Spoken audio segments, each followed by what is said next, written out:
Namaste students, I welcome you all again. Today we will continue with chapter number 22 with topic ovary. In the last lecture we have studied about two different types of heterocrine glands, that were pancreas and testes. Both were having exocrine tissue and endocrine tissue. Like in testes, exocrine tissue it releases sperm, and endocrine tissue it releases male hormone known as testosterone. Similarly, ovaries, its exocrine portion will release egg and its endocrine portion release two hormones, that is estrogen and progesterone. So let's start with ovaries. Ovaries are primary sex organs in females. In females, pair of ovaries are located in the abdomen and these are known as primary sex organ, which release one egg during each menstrual cycle. So one ovary, it releases one egg during each menstrual cycle. Now next is the structure of ovary. Ovary, it consists of stromal tissues and Graafian follicle. In the testes, when we have studied about testes, testes also consist of stromal tissues and seminiferous tubule. And at that time I explained you that stromal tissue, it is a type of connective tissue which consists of blood vessels, nerve fibers and other connective tissue in which seminiferous tubules are embedded. Similarly, in ovaries, stromal tissue is a type of connective tissue which consists of blood vessels, nerve fibers and other type of cell in which Graafian follicles are embedded. The ovary, it releases two different types of hormones, that is estrogen and progesterone. First of all, we will study about estrogen. Estrogen, it is synthesized and secreted by Graafian follicles. After ovulation, ruptured Graafian follicle, it produces corpus luteum. So, when Graafian follicle, it becomes mature at the time of ovulation, this Graafian follicle, it ruptures and this ruptured Graafian follicle is known as corpus luteum. As you can see in the diagram that ovary, it consists of, this is the zoom diagram, ovary, it consists of Graafian follicle at different stages. Primary Graafian follicle, mature Graafian follicle. Then after ovulation, this mature Graafian follicle, it converts into corpus luteum. And this corpus luteum, it releases hormone known as progesterone. So I repeat, estrogen, it is synthesized and secreted by Graafian follicle, and ruptured Graafian follicle known as corpus luteum, it releases hormone known as progesterone. All we will discuss about the functions of estrogen. Estrogen produce wide-ranging actions such as stimulation of growth and activities of female secondary sex organ. Number 2, development of growing ovarian follicle. Next, appearance of female secondary sex organs. For example, high pitch of voice. Female voice, it has high pitch as compared to male. Male has low pitch, whereas female have high pitch. Next, it regulates mammary gland development. Last, it also regulates female sexual behavior. Next hormone is progesterone. Progesterone is released by, it is synthesized and released by the empty Graafian follicle, that is known as corpus luteum. This progesterone, it supports pregnancy. So that's why progesterone, it is also known as pregnancy hormone. It also acts on the mammary gland development and stimulates formation of alveoli. This word alveoli you have earlier studied in chapter number 17, respiration. Where alveoli are present? Yes, alveoli are also present in lungs, and there in respiration in lungs, alveoli are also known as the sac-like structures. where exchange of gases takes place.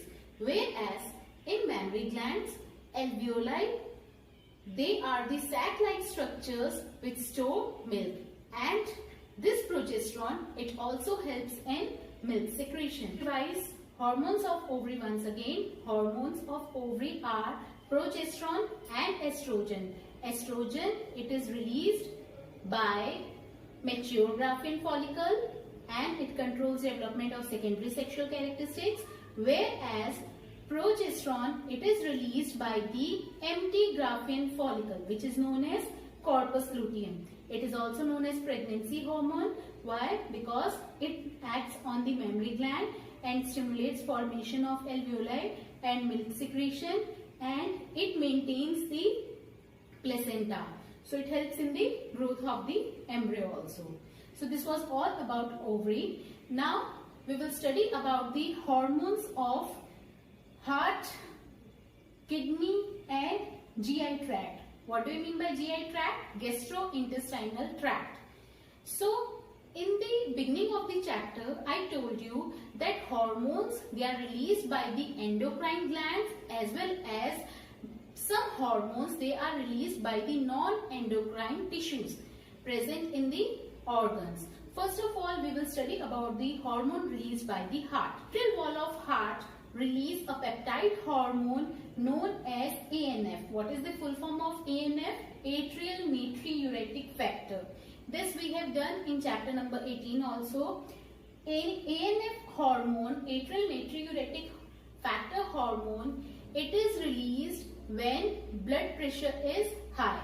When blood pressure is high, atrial natriuretic factor, ANF hormone, is released by the atrial wall of heart, which causes dilation of blood vessels. So what it causes? It causes dilation of blood vessels. Due to dilation of blood vessels, the blood pressure ultimately decreases. So only one hormone is released by the heart, that is ANF. In response to high blood pressure, it causes dilation of blood pressure and lowers the blood pressure. Now next is the hormones of kidney. In kidney, juxtaglomerular cells are present. Do you remember about juxtaglomerular cells? Yes. So juxtaglomerular cells are present in the kidney, which release one peptide hormone known as erythropoietin. What it is known as? Erythropoietin. It is formed of two words, erythro, which is related to RBC, poietin means senses. So erythropoietin hormone is released by the juxtaglomerular cells of the kidney, which stimulates the erythropoiesis. What do you mean by erythropoiesis? The process of formation of RBC is known as erythropoiesis. So erythropoietin hormone released by the juxtaglomerular cells of kidney stimulates the formation of RBC. Now next are the hormones of gastrointestinal tract, that is GI tract.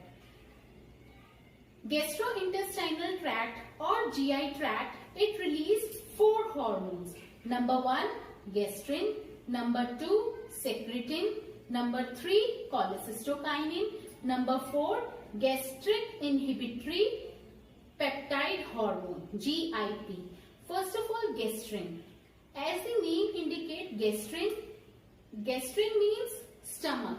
Gastric means stomach. We use word gastric for the stomach. So gastrin hormone, it means it acts on the gastric glands. So this gastrin hormone, it acts on the gastric gland. And where gastric glands are present? Yes, gastric glands are present in the stomach, and this gastrin hormone, it stimulates the gastric gland to release hydrochloric acid and pepsinogen. Next is the secretin hormone. Secretin hormone, it is released in the duodenum region and it has its effect on the exocrine tissue of pancreas. So this secretin, it stimulates the exocrine tissue of pancreas to secrete water and bicarbonate ion. So what it causes? It causes secretion of water and bicarbonate ions. Next hormone is cholecystokinin. Cholecystokinin, it has its effect on the pancreas and gallbladder. So it acts on pancreas and gallbladder, and it stimulates pancreas and gallbladder to release their respective juices. For example, it stimulates pancreas to release pancreatic juice, and it stimulates gallbladder to release bile juice. Now, the last hormone is gastric inhibitory peptide hormone.